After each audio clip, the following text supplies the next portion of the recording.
I spend 8 to 12 hours a day at my desk, so having a workplace I love is actually super important. I just moved to this beautiful east-facing apartment and completely redesigned my setup. I wanted to make everything cozy, bright, in white tones, and actually enjoyable to work in. In this video, I'm gonna show you my full setup, and we're gonna talk about the laptop I use and some other budget-friendly options for coders. This is the room I've been dreaming about for years. So first thing first, I've got this new beautiful white standing desk from Vernal. They have a whole range of different desktops, including the laminated ones and the ones from natural wood. They come in different finishes and different prices depending on the size of the desk and the material. I picked the desktop and the frames all in white color. It was also the cheapest version. And by the way, Vernal is the sponsor of this video. Thank you, Vernal, for sending me this beautiful desk. I love it. I used to have a black desk. Well, technically I still have it. My husband just inherited it. Every time our friends visit, they say his workplace looks better than mine. Do you also think so? I really wanted to try another style and I can't be happier with my choice. And let me show you the details. The desk is wide and deep. Out of all the available sizes, I chose this one. Here I have plenty of space and enough distance for all my stuff. I also added a drawer here for everything I don't need immediately. It's super convenient. I still need to organize it nicely, but so far I keep here things I use the most often, like my iPad, power banks. I love that this drawer makes my workplace clean. There are two hooks on the side. I use them for my headphones and backpack on the other side, and I love the dual cable management system here. All the cords hide neatly behind the desk, keeping everything clean on the front. I think I did a great job here. I really struggled a lot with it. Do you also struggle with cable clutter? Let me know, how do you manage it? I also got this roller since I often rearrange my room. Usually one random morning every couple months, I feel like it's time to change the view behind the screen. This desk is so easy to move, but yet it's still stable even in a standing position. Believe me, I tested it well.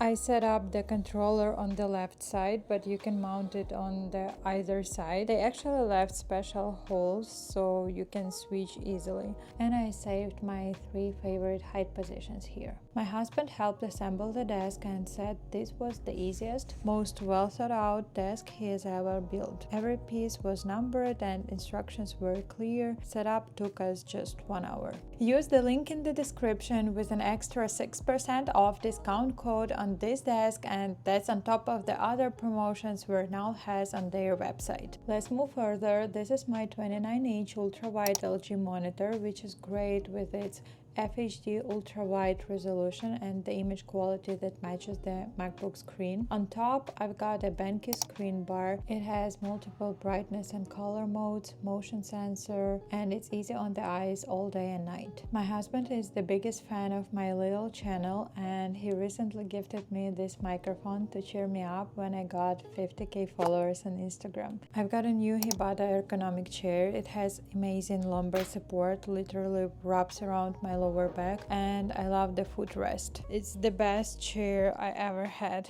I'm just taking a nap. No, I'm kidding. That's my favorite position.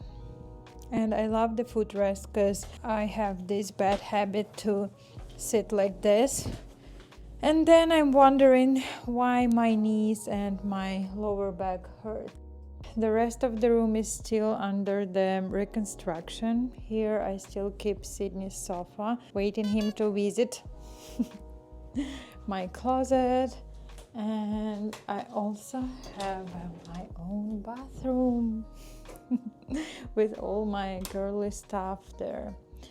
That's it.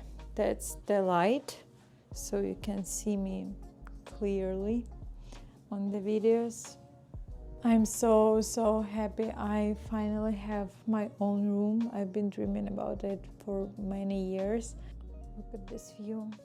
Most days I barely hit 2k steps, so I rely on my gym and this walking pad to move. It's really easy to set up. It's actually quite heavy, but I never lift it. I just roll it like this. Then I plug it in, unfold. Then I have a controller or app to adjust the speed. I can't really use it when I need a deep focus, like with some coding tasks, but it's perfect for meetings or just boring monotonous tasks.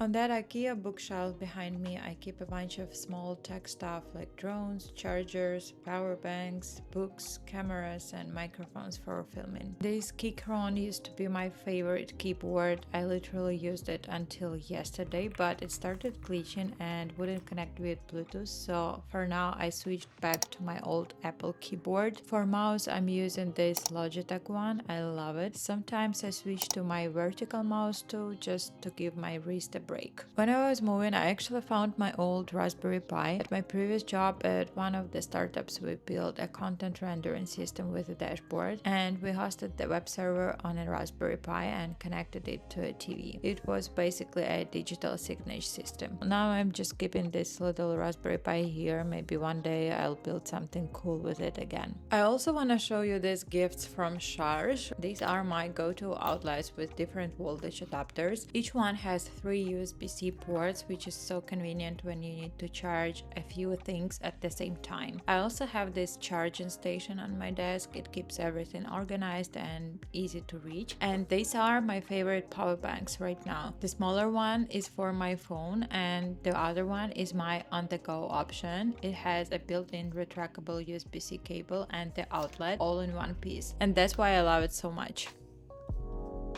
The most expensive thing here is my MacBook.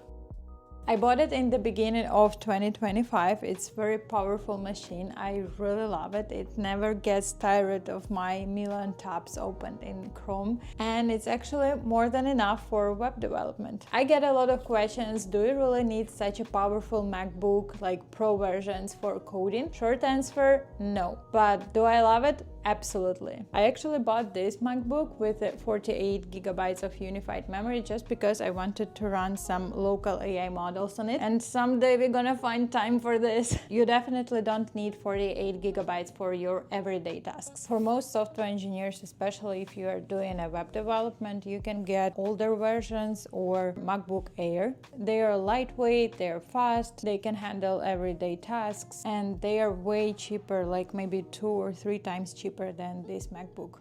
The real difference between Pro versions and Air versions you will see only when you are multitasking and have a lot of projects open, like a couple Figma projects, a couple Dockers, like 50 Chrome tabs. Apparently we can close them, right? That's where the Pro version really shines. If you're just starting out in your coding journey, don't stress out about getting the best MacBook. Even the base model will do great. But if you are mixing development and content creation and editing like I do, then having extra memory and GPU power definitely pays off. I know that not everyone wants to use macOS, and of course there are good Linux and Windows options out there too. They are just as capable for programming, and usually the price is way lower. The main things in your laptop you want to look for are at least 16 gigabytes of RAM, better 32 if you run Docker, VMs, and heavy tools. An SSD, not a hard drive, I think it's pretty standard already. A decent multi-core CPU,